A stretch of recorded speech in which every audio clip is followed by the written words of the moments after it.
د دې بحث میلمانه د اجمل خټک زوی ایمل خټک را سره دی. د سربیره به د پېښور پوهنتون د پښتو ژبې د څانګې مشره پروفیسور ډاکټر سلما شاهین او د پښتو ژبې شاعر او ادیب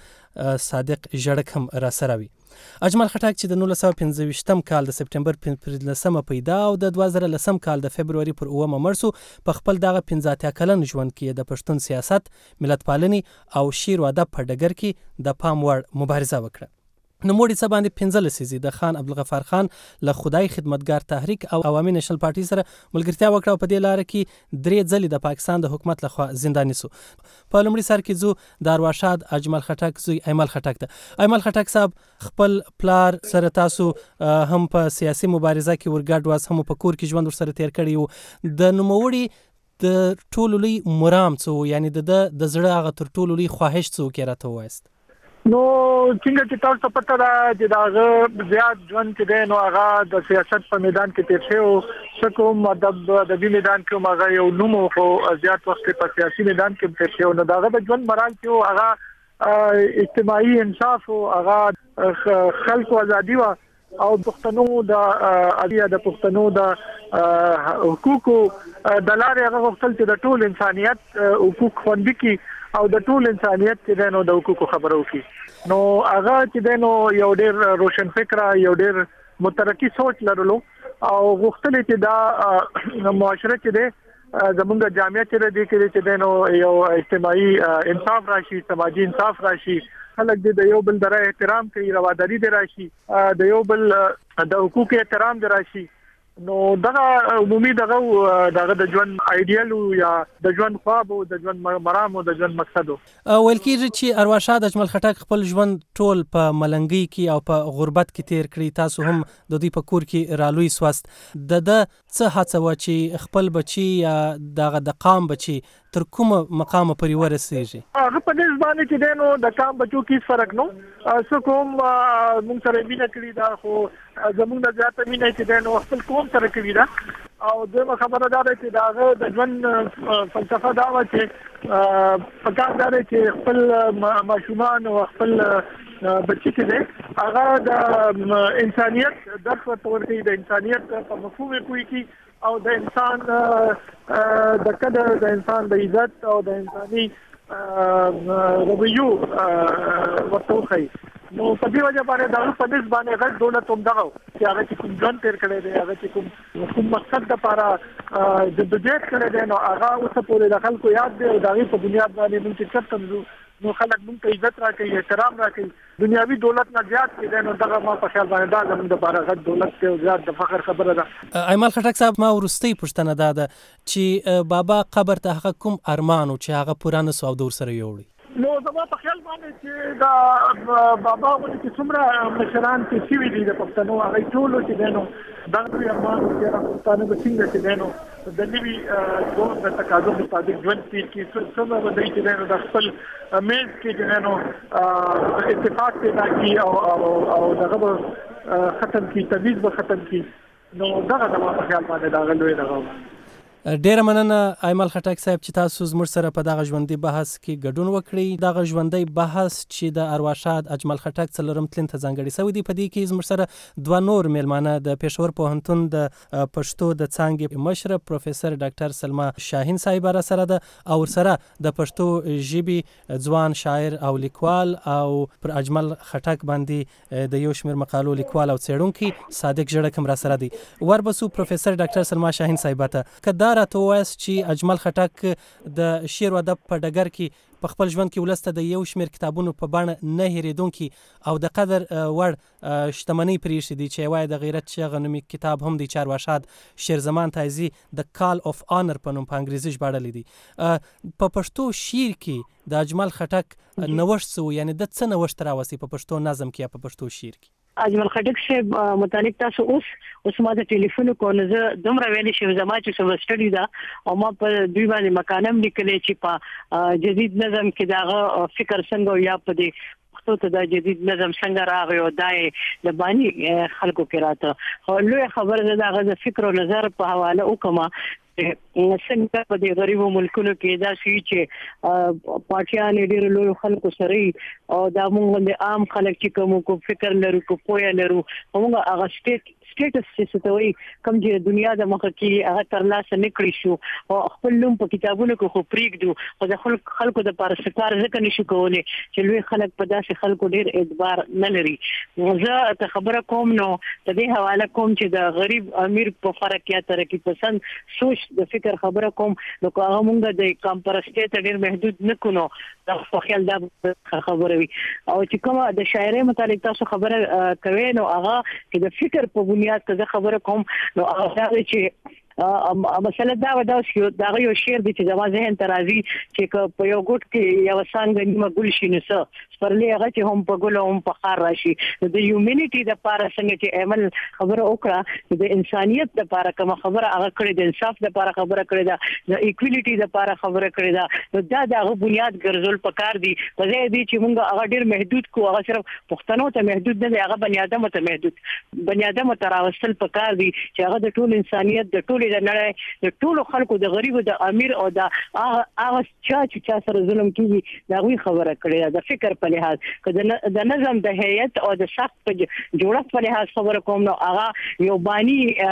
شاعر دی د نظم ټن سیټر دی پاره کې دا یو څو کسانو چې حمزه شینواری خو پاره کې ټریډیشنل او زیات په شاعري کې او چې دا کاکاجي سنوبر حسین فکر چې فالو کړی نو هغه اجمل خټک سی دی بل د سبجیکټ ټریټمنټ څه توي پیدایشي شاعرو بهترینه شاعري کړې دا خو موږ دا ویل شي چې شاعر چې کم دی نو هغه په خپل سراوندینګز کې ژوند کوي کوم غنی خان ته وګورو غنی خان به د ګلونو د بلبلو د چغارو د خوشبويو د وګمو خبرې کوي نو دا د اجمل خټک مجبوري و چې هغه په کم سراوندینګ کې ژوند کوي هغه کې غریبي و نو هغه پښتون زلمی ته مخاطب شوی دی خو هغه بیا نور هوادونو ته تلو د نور خلکو قانونونو د نور خلکو حکومتونو د نور خلکو ملکونه هوادونو انصاف او قانون هر څه لیدل دي نو هغه دا وختل دا د ارمانو چې هغه په دې شاعري کې ټول عمداله د غریب پښتون خبره کړې ده تر څه حد خو د غریب شړی خبره کړې ده عام انسانيت خبره کړې څنګه چې تاسو ته عمل وینو دا زما په خیال چې ځواني تیریږي او وختونه تیریږي نو هغه خلک پاتې کیږي کم چې د ظالم او د مظلوم او د غریب او د امیر خبره کوي. صحیح ډیره مننه پروفیسور ډاکټر سلما شاهین صاحبه. اوس به ولاړ سو صادق ژړک صاحب ته چې د زموږ سره د ټلیفون پر لیک دی د اجمل خټک په اړه هم په داوس کې تازه کتاب هم چاپ کړی دی. صادق ژړک صاحب اجمل خټک په خپل شعرونو ادب او سیاست کې د پښتنو د حقونو چغې وهلي او د ژوند تر وروستۍ شېبې کلکه مبارزه کوله. د نوموړي مشهور کتاب د غیرت چغه چې د ډیرو لپاره د یو استاد او لارښود حیثیت هم لري څه پیغام درلودي؟ آیا دا د خپل حقونو لاسته راوړلو لپاره د جنگ او جدل کولو او توري او ټوپک راخستو چغه و که د پوهې او سولې چغه و؟ ډیره مننه. لکه څنګه چې ټول پښتنو ته معلومه ده چې ارواښاد اجمل خټک د کوړی له خاوري د زرخیز خاوري چې پیدا شوی وو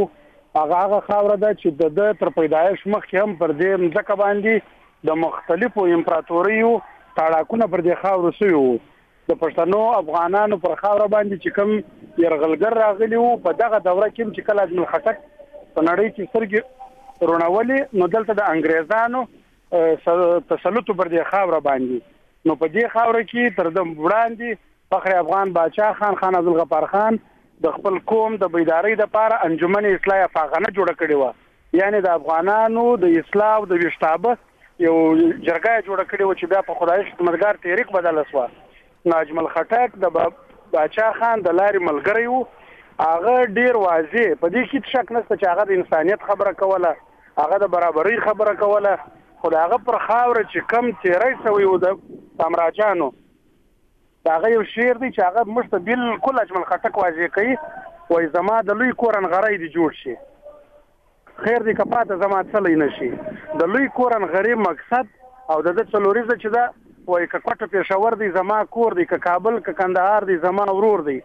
ارغاسب چې پکې خنډه چول غواړي که د لر دی که د بر دی مخې تور دی. اجمل خټک یو ډیر واضح پښتون نېشنلیست او بیا چې کله زموږ پر خاوره باندې د کمونیزم یا د سوشلیزم دغه لوبه روانه سوله په دې کې ډیر خلک شاعران شکیل شو چې هغه کې اجمل صاحب هم چې د یو سوشلیست یا د یو دغه کردار ادا کاوه، د انسانیت کردار ادا کاوه، په دې کې شک نشته. او پاتې شوله ستا پوښتنه چې د غیرت چغه کومه چغه وه. د دوی چغه چې وه د عدم تشدد چغه وله، د خلکو د ویښتابه چغه وله، د ولسي پاڅون چغه وله. اجمل خټک ټول عمر زندانونو ته تللی دی، هلته د زه پاګل هم کتاب لیکلی دی یا چې هر څه یې لیکلي دي، هغه د پښتنو د ویښولو، د پښتنو د پوه کولو هغه لاره غوره کړې وه، کومه چې پښتنو دپاره، د افغانانو دپاره فخر افغان باچا خان غوره کړې وه. د دوی هدف د پښتنو کور جوړېدو، د پښتنو نغری جوړېدو، لر او بر یو کېدو، چې کم ارمان خوشحال خان خټک کور ته وړی وایي درس پښتون له کندهار تر اټکه سره یو د ننګ په کار پټو اشکار. دغه ارمان اجمل خټک هم ګور ته یوړی. بیا موږ ته په دې تورې شپو کې ولیدل چې دغه قبر یې په بمونو والوځاوی.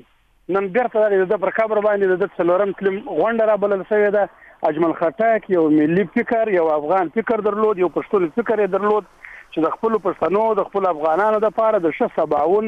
د خپل قوم، د خپل جغرافیې د برته جوړېدو، چې په مختلفو وختونو کې یرغلګرو دغه مځکه اشغال کړې وه، د دې دپاره مبارزه کړې ده، ډېره څرګنده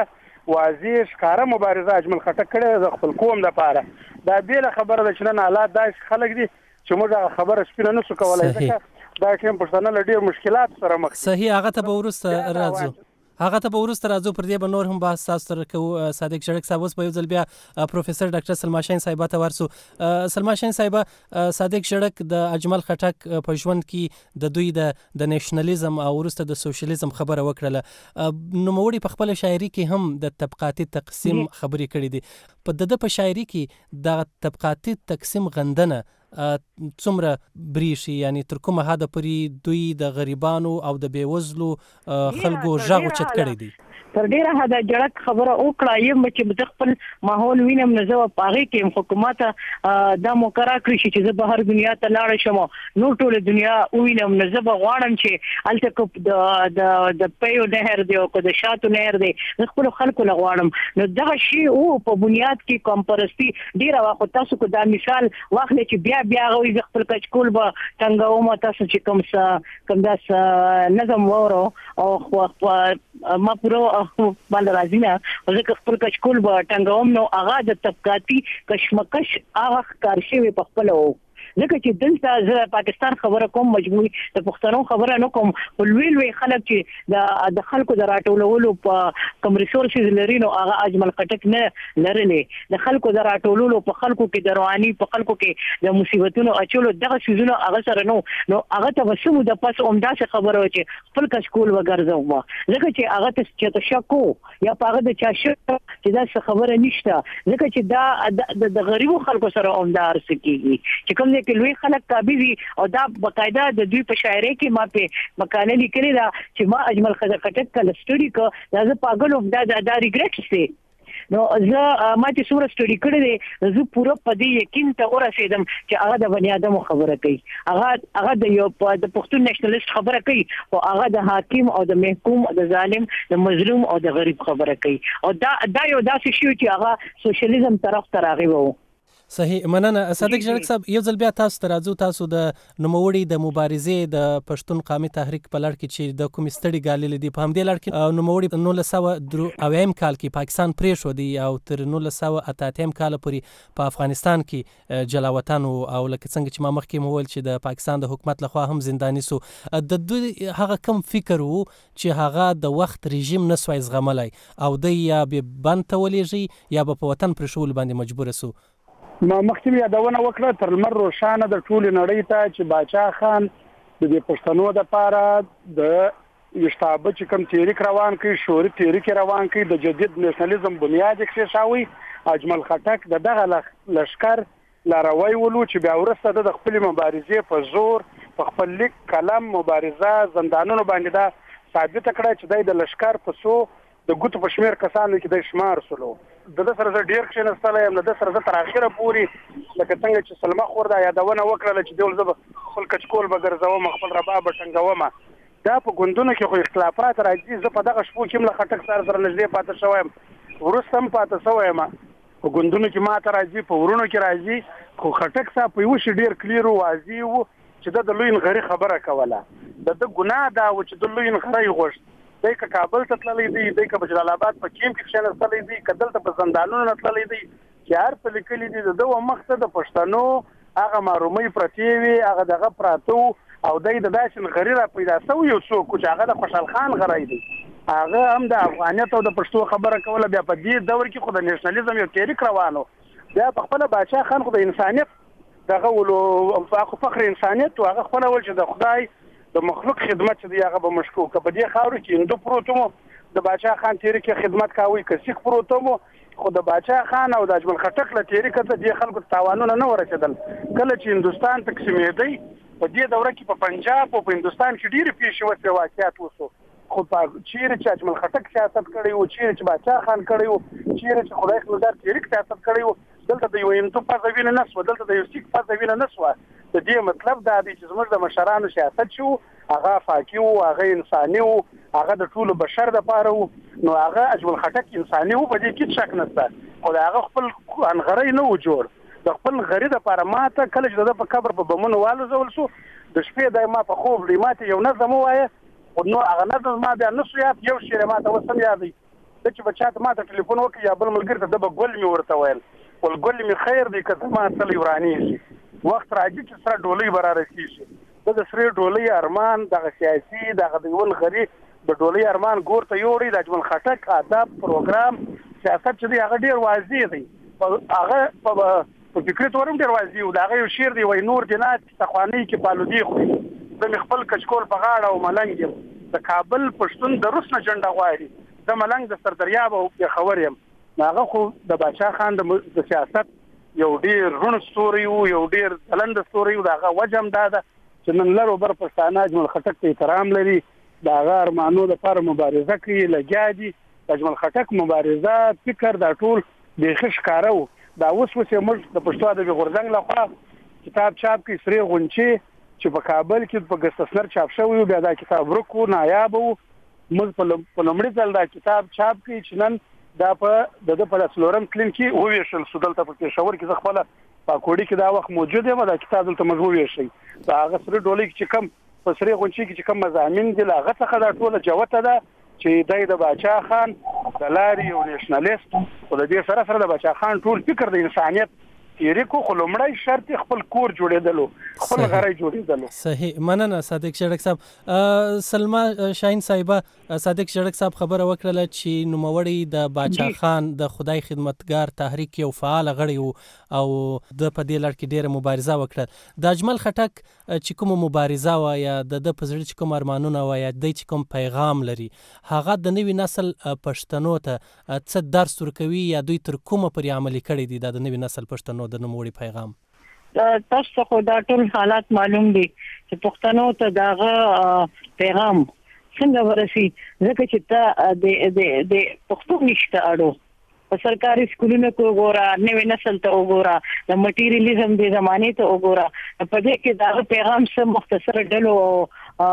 غوندونو ته ورسي وړو غونډو ته ورسي خو افاقي پیغام د ټرانسلیشنز په وجه کې دي شي زما جړک څه خبره وکړه زما د پلار ډېر خمر غریو او کزه طبقاتي کشمکش خبره کومه نو زما پلار سره په جیل کې نو دا دواړه چې کوم دی وګونو وخت له حالانکه چې په دغه پارټي کې به نور خلک کوم چې هغه په بي کلاس کې وو هغه بل لږه خزندګي تیرول نو زما د وینا مطلب دا دی چې لوی خو د دغه مقصد د پاره چې کوم هغه د پښتنو د ژوند غټلو د پاره او کدار څه د پاره او هغه په جیلونو کې هغه شانته ناروا سلوک د غریبو خلکو سره کیږي او د بازار سره داسې کیسه نه کیږي زما مطلب د وینا دا دی چې غریب سړی هر ځای غریب دی نو هغه فکر هم غریب دی دا وینا هم غریب دی هغه خلکو ته رسیدل ډیره پګرانه کیږي دا غي پیغام چې د انټرنیشنل فلسفر د معیار خبره ده نو هغه مونږ په نورو ژبو کې ورواچو نو هغه ته هغه مقام ورکړي شي لکه کومه تر پښتنو دا محدود ساتنو دا فنا کېدو د ختمېدو خطر ځکه چې د پښتون فیوچر چې کوم دی په دې ملک کې کته سو ګورې نو دا ډیر روښانه نه دی مننه. صادق شرک صاحب تاسو ته به هم راسو او وروستۍ پوښتنه مې دا ده چې اجمل خټک صاحب مبارزه وکړله د پښتون قام لپاره تحریک وچلوي د خپل عمل د لارې او د خپل قلم له لارې. د پښتنو راتلونکي تاسو څرنګه ګوري؟ آیا پښتنو د پر قلم چې د څه لیکلي دي پر هغه عمل کړی دی یا د پیغام یې تر یو ځای رسولی دی؟ که یې رسولی یا نه دی رسولی، خو راتلونکی تاسو څنګه ګوري د پښتنو راتلونکی؟ ګوره د پښتنو راتلونکی زه خپل خوشبینه یم، ځکه چې نوي ځوانان، تعلیم یافته ځوانان د سبق خواته مخه ده، زده کړه کوي، تعلیم کوي. په دې حواله خو زه خوشبینه یم چې زموږ نوی نسل چې دی هغه به د خپل قوم چې دی له دې خړ سیلاب یا له دورې شپې څخه باسي. خو له بده مرغه زموږ خاوره، زموږ منطقه قسم د نړیوالو قوتونو، د نړیوالو ملټي نیشنل کمپنیانو د سیاست د ګټو ښکار ده. اوس هم زموږ په خاوره باندې پردي جنګونه تپل شوي دي، پردوی تپلي دي. نو پښتون چونکې یو خوار خلک دي، غریب خلک دي، په خپل وطن کې هر څه لري، دوی چا ژوند ته پرېښي نه دي. نو که چیرې نړیوال قوتونه یا نړیوالې کمپنیانې، ملټي نیشنل کمپنیانې په دغه دور کې د پښتانه خپل ژوند ته پرېږدي، نو پښتانه په خپل قوت، په خپل پاور باندې ډېر ژر خپل مستقبل چې دی هغه روښانه کولی شي. زه خپله خوشبینه یم که چیرې موږ څوک پرېږدي هم نه، خو زموږ ځوانان، زموږ نوی نسل چې دی هغه د دې هدف لپاره چې کوم هدف اجمل خټک درلودی د هغه لپاره لګیا دي، کارونه کوي.